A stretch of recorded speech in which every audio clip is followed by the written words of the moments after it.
साथियों, स्वागत है आप सभी का एक बार फिर से मेरे चैनल पर। और अब हम यहाँ पे कुछ और क्वेश्चंस को सॉल्व करते हैं। तो यहाँ पे हमने कुछ डीबीटी जेआरएफ के ऐसे टॉपिक्स को उठाए हैं जहाँ से बहुत ही क्वेश्चंस एग्जाम में पूछे जाते हैं। हालांकि इसके बारे में हमने आपको कई बार बताया है, एक बार वापस से देख लेते हैं।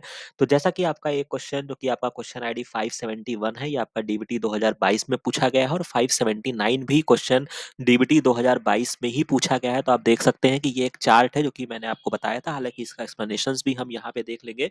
तो कुछ आपके आरएनए पॉलीमरेज होते हैं जो कि आपके कह सकते हैं कि जो आपका बेसिक कॉन्सेप्ट है वो आपका ये है कि जो आपके प्रोकैरियोट्स होते हैं उसमें केवल एक आरएनए पॉलीमरेज होता है जो होलो एंजाइम होता है, वो सभी प्रकार के आरएनए को ट्रांसक्राइब करता है।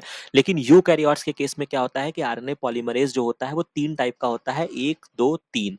ठीक है, अब ये तीन जो होते हैं वो डिफरेंट डिफरेंट लोगों को ट्रांसक्राइब करते हैं। तो वही क्वेश्चन यहाँ पे आपसे पूछा गया है। तो सबसे पहले हम इसके एक्सप्लेनेशंस को देख लेते हैं। अगर हम राने आरएनए पॉलीमरेज के बारे में समझें तो बेसिकली क्या होता है, ये एंजाइम रिस्पॉन्सिबल होता है फॉर ट्रांसक्रिप्शन करता है in the both prokaryote and the eukaryote, जो कि क्या है डीएनए डिपेंडेंट आरएनए पॉलीमरेज। ये लाइन भी आपके लिए बहुत इंपॉर्टेंट है क्योंकि बच्चे कभी कभी कंफ्यूज हो जाते हैं कि आर ये क्या कह रहे हैं। कहने का मतलब ये है कि डीएनए आरएनए जो है वो आपका डीएनए से बन रहा है, यही तो बन रहा है, डीएनए से आरएनए बन रहा है। तो ये जो एंजाइम है वो डीएनए पे डिपेंडेंट है, मतलब इसके सीक्वेंस को डिपेंडेंट है, मतलब इसके सीक्वेंस को पढ़कर आरएनए को बना रहा है। ठीक है, और जब डीएनए डिपेंडेंट डीएनए पॉलीमरेज होते हैं या आरएनए डिपेंडेंट डीएनए पॉलीमरेज होते हैं, जैसे आपका सीडीएनए रिवर्स ट्रांसक्रिप्टेज होते हैं, तो ये नॉमेनक्लेचर आपको बहुत अच्छे से याद रखना है, जो एग्जाम में आपसे कई दफा एग्जाम में आपसे पूछा गया है।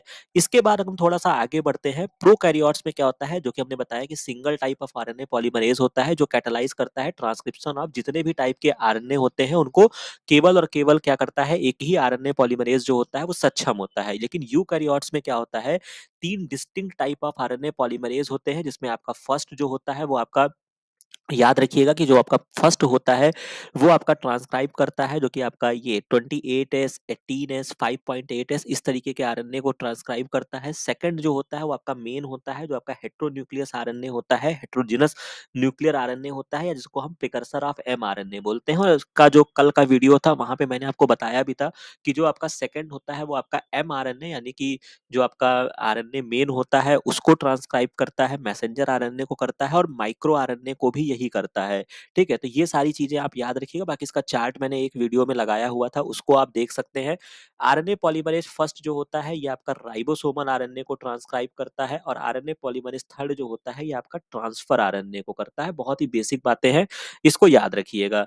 ठीक है, तो इतनी बातें आपको याद रखी रखनी होगी। और आरएनए पॉलीमरेज थर्ड जो है, जैसा कि यहाँ पे लिखा हुआ है कि ट्रांसफर आरएनए को करता है, और 5S राइबोसोमल आरएनए ये आपका एक एक्सेप्शनल केस होता है, क्योंकि जितने भी राइबोसोमल आरएनए होते हैं, क्योंकि आपको पता है राइबोसोमल आरएनए में बहुत सारे सब यूनिट्स होते हैं, तो सबकी सिंथेसिस पॉलीमरेज फर्स्ट कर लेता है, लेकिन 5S आरएनए की सिंथेसिस जो होता है वो नहीं कर पाता है, तो वो करता है आरएनए पॉलीमरेज थर्ड।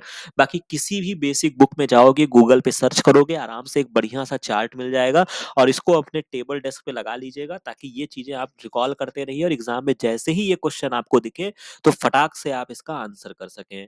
ठीक है, इसके बाद आपको और जो आरएनए पॉलीमरेज की खास बात होती है कि इसको कोई प्राइमर नहीं चाहिए होता है। RNA polymerase enzyme do not require a primer for initiating synthesis of the polynucleotide chain. जैसा कि आपको पता है कि डीएनए की जब सिंथेसिस स्टार्ट होती है तो डीएनए जो होता है उसको एक प्राइमर चाहिए होता है। उसका क्वेश्चन भी डीबीटी ने पूछा हुआ है, तो हमने उसके सॉल्व भी कराया हुआ है, तो हो सकता है आरएनए के बारे में पूछ ले। तो चूंकि आरएनए को कोई भी प्राइमर की आवश्यकता नहीं होती है, ये खुद ही सक्षम होता है अपना काम करने के लिए।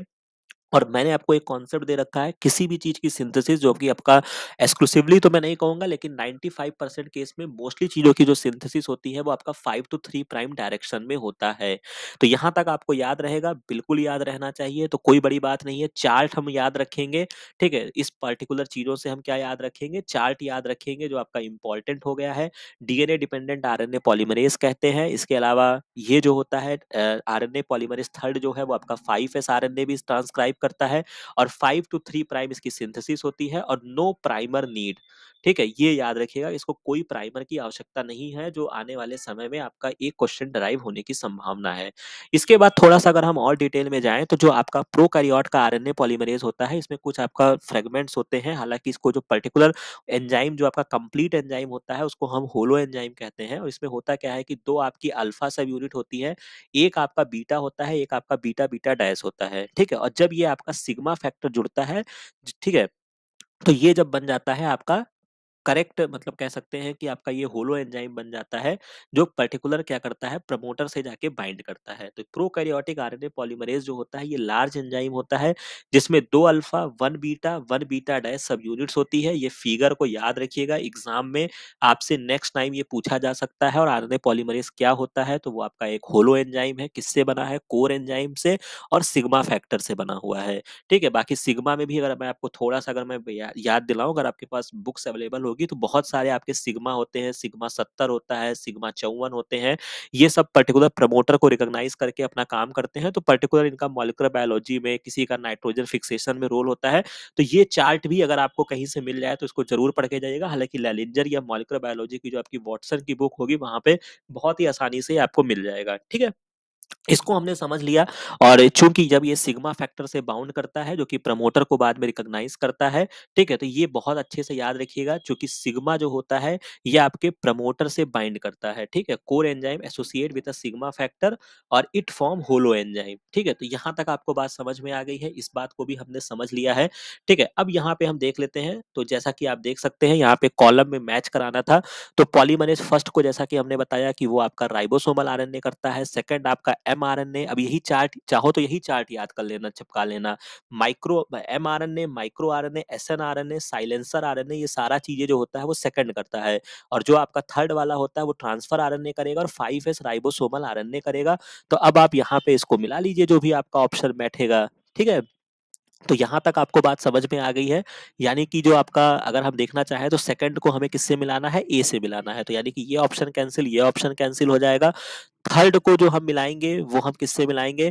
ट्रांसफर आरएनए से मिलाएंगे, यानी कि हम बी से मिलाएंगे। तो यानी कि ये वाला ऑप्शन जो होगा वो आपका सही बैठेगा। फर्स्ट को किससे मिलाएंगे? राइबोसोमल आरएनए से। इसी तरीके से आपसे पूछा है यूकैरियोटिक आरएनए पॉलीमरेज सेकंड क्या ट्रांसक्राइब करता है? तो यूकैरियोटिक पॉलीमरेज सेकंड जो होता है ये आपका मैसेंजर आरएनए करता है, एसएनआरएनए करता है, एमआरएनए करता है। वही लाइन उन्होंने यहाँ पे चेप दिया है।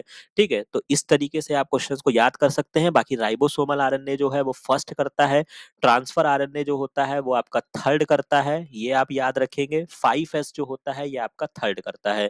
बाकी इस पर्टिकुलर चार्ट को बहुत ही अच्छे से लगा लीजिएगा अपने डेस्क पे, रिकॉल करते रहिएगा, ताकि वहां पे आपका एक भी समय नष्ट ना हो और तुरंत इस क्वेश्चन को बोनस के तौर पे आप इसको कर सकें। और ये डेफिनेटली एग्जाम में पूछा जाता है। आरएनए पॉलीमरेज 2020 के भी पेपर में भी आपको मिलेगा और रिमेनिंग पेपर में भी आप सर्च करेंगे तो ये आपको आसानी के साथ मिल जाएगा। इसके बाद कुछ एक क्वेश्चन जो कि यहाँ पे मैंने ऐसे पेस्ट कर दिया है, एक क्वेश्चन आपका फर्स्ट पार्ट से था, बहुत ही आसान क्वेश्चन था। नंबर ऑफ सीरीज के क्वेश्चंस की भी प्रैक्टिस कर लीजिएगा कि इसमें कोई एक संबंध होता है, उसको देखते हुए अगला वर्ड क्या आएगा या अगला कौन सी संख्या हो सकती है। तो इसमें कोई ना कोई एक रिलेशन होता है, वो थोड़ा सा बस 2 मिनट का काम होगा, आपको वहां पे दिमाग लगाना है। तो यानी कि अगर ये 71 से 76 तक गया है तो यानी कि इसमें 5 का डिफरेंस है। 76 से 69 आया है तो यानी कि 7 कम हो गया है। 69 से 74 आया है तो यानी कि फिर 5 जोड़ा गया है और फिर इसमें क्या किया गया है? 7 कम किया गया है और फिर इसमें 5 जोड़ा गया है। तो यानी कि अब क्या होगा? इसमें फिर आपका 7 कम कर दिया जाएगा।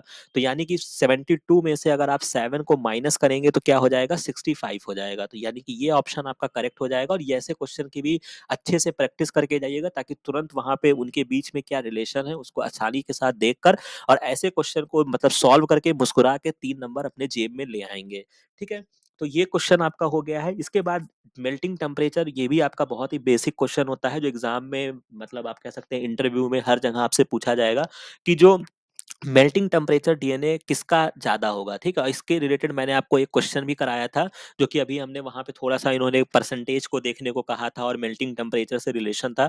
तो मैंने वहाँ पे आपको बताया था कि चूँकि जीसी जो होते हैं और एटी यही तो बॉन्डिंग होती है, ग्वानिन साइटोसिन में होती है, एडेनिन थाइमिन में होती है। ग्वानिन साइटोसिन में 3 बॉन्ड होते हैं, एडेनिन थाइमिन में 2 बॉन्ड होते हैं। तो ऑब्वियस सी बात है जिसके पास 3 बॉन्ड होगा उसको तोड़ने में आपको ज़्यादा एनर्जी देनी पड़ेगी। तो यानी कि जो इसका मेल्टिंग टेम्परेचर होगा, यानी कि आपको टेम्परेचर ज़्यादा देना पड़ेगा जीसी वाले में। अगर किसी भी डीएनए में मान लीजिए कि ये आपका डीएनए है, हो सकता है इस पर्टिकुलर डीएनए में जीसी कंटेंट जो है वो ज़्यादा है, ठीक है? और इस पर्टिकुलर डीएनए में आपका एटी कंटेंट ज़्यादा है। तो यानी कि जीसी में आपका डबल 3 बॉन्ड है, यानी कि इसको तोड़ने में आपको ज़्यादा एनर्जी देनी पड़ेगी। तो यानी कि जिस डीएनए में जीसी कंटेंट ज़्यादा होगा, उसका मेल्टिंग टेम्परेचर जो होगा, यानी कि उसको मेल्ट करना, यानी कि जो आपका डीएनए का डबल हेलिक्स है, इसको जो आपको खोलना है, इसमें आपको ज़्यादा टेम्परेचर देना पड़ेगा। तो बहुत ही सिंपल सा आंसर है, जो कि जीसी बेस पेयर जिसमें ज़्यादा होंगे उसका मेल्टिंग टेम्परेचर क्या होगा? ज़्यादा होगा। और अभी मैं आने वाले पार्ट में आपको 2019 का क्वेश्चन सॉल्व कराऊँगा। वहाँ पे इन्होंने ऐसे क्वेश्चंस पूछे हैं जहाँ पे बहुत सारे सीक्वेंस दे दिए थे और कहा था कि बताइए कि किसका मेल्टिंग टेम्परेचर ज़्यादा होगा। तो ये भी एक बहुत ही फेवरेट टॉपिक है जहाँ से एग्ज़ाम में क्वेश्चंस पूछे जाते हैं। तो आप बहुत ही अच्छे से इसको तैयार करके जाएँगे, राइट? फिर एक पार्ट और भी है, इसमें भी आपको बहुत ही बेसिक याद रखने हैं, ये कार्बोहाइड्रेट्स आपको करके जाना है क्योंकि ऑब्वियस सी बात है समय कम है, काम ज़्यादा है और ये चीज़ें में कोई साइंस ज़्यादा नहीं छुपी हुई है, केवल लर्निंग है। जितना ज़्यादा अच्छे से लर्न करे रहोगे, उतना ज़्यादा वहाँ पे अच्छा अपना रिस्पॉन्स कर पाओगे।